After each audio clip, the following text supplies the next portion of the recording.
are you from? My name is Jonathan Gensler, and I am from Huntington, West Virginia. Jonathan, what are you out here doing? I'm out here marching with a group of a few hundred wonderful people to protect and defend our heritage here in southern West Virginia that's centered around Logan County and Blair Mountain. And tell me the story of Blair Mountain. Well, 90 years ago, in the late summer of 1921, thousands of striking miners were on the march to Mingo County to help unionize a mine that was under the oppression and tyranny of the corporate coal interests at the time. They were met in Logan County by coal company thugs, by organized state police, and by mercenaries who had machine guns arrayed along the ridge lines and essentially put a stop to their march south. Over the course of 3 days, dozens, if not hundreds of them were killed before the U.S. Federal Army was called in, at which point the miners decided not to fight, many of them being veterans of World War I themselves. It was the largest insurrection outside of the Civil War in American history and the bloodiest battle in labor history in North America. Tell me your personal connection. What does Blair Mountain mean to you? Well, I am from southern West Virginia, and this is such an important part of our history. This is a part of the world that's had violent struggles ingrained in it, and we are a tough and rugged people. And this is one of the pivotal moments in our history, one of the pivotal moments in American history, in the labor movement that brought the 8-hour workday, the 5-day work week, benefits to working class families that has made America strong. And Blair Mountain is the crucible where that happened. There's a perception that this march is filled with anti-American, hippies, folks who want to take away coal miners' jobs, who don't love their country, who basically are just opposed to any of the core values that Appalachians hold. Can you speak to that perception? Yeah, I'm an Iraq War veteran, a West Point graduate. Senator Bob Byrd sent me to West Point 15 years ago to learn to be a leader for this state. I love America. I've buried friends in our grounds here. At Arlington National Cemetery, I buried a fellow West Virginian and West Point graduate, Captain Ben Tiffner. And when I hear people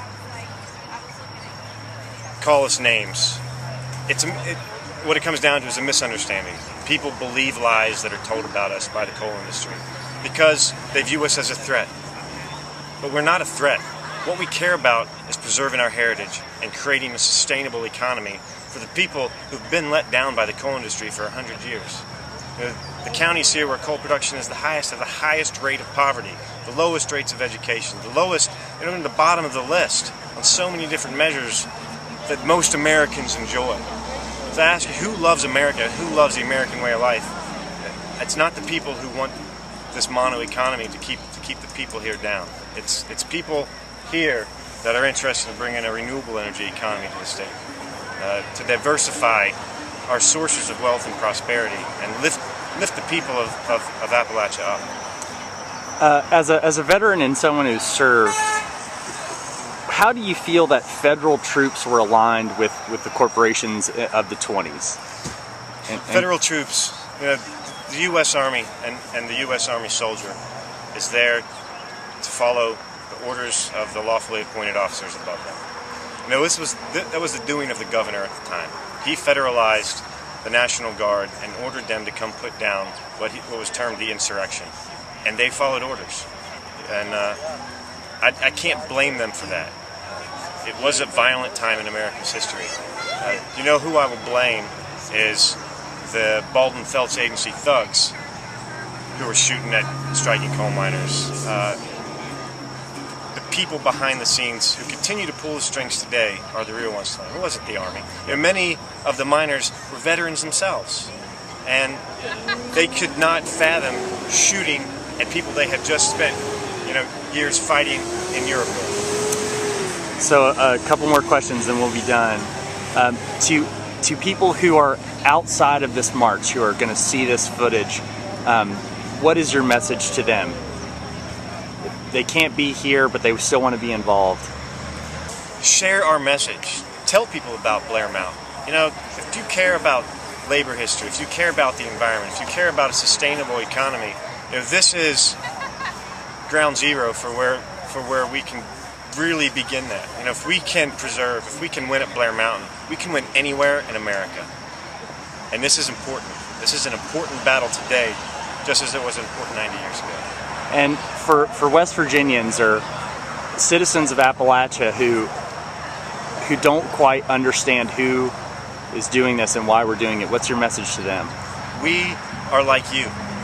I'm from here. There are so many of us here from throughout Appalachia, not just West Virginia, but all over the country as well. And we care about you. We care about not just preserving the mountain, but creating an economy that works for you, that works for your children, so they have clean water and clean air, and they're not getting sick because a coal company sludge is leaching into their water. This is about all of us, and allowing all of us to live to our full potential and reach the American dream, which so many here are just not able to reach right now. And final question, what do you hope that this march will accomplish? I hope that this march gets Blair Mountain put back on the National Register of Historic Places and preserves it for generations of Americans to come and learn about this singularity in our history, where bombs were dropped on American citizens by the federal government in order to allow a company to maintain its sway over the working man and keep him down. Excellent, thank you. And we remember that Blair Mountain is a monument. It is a monument to that very idea. And if we allow ourselves to destroy our monuments, we're admitting defeat. We're admitting that it is not worth the struggle to do things that are monumental. So we march here today to inspire monumental greatness here in the southern region of West Virginia. We're marching to inspire those hundreds, those thousands of quiet supporters who, as we walked by, gave us a thumbs up, or gave us water, or put signs out, but yet we're still too scared to let us camp on their grounds at night. So we inspire them to rise up and demand a better future for themselves and for everyone who lives here. Montani Semper LeBerry, Mountaineers are always free. Thank you.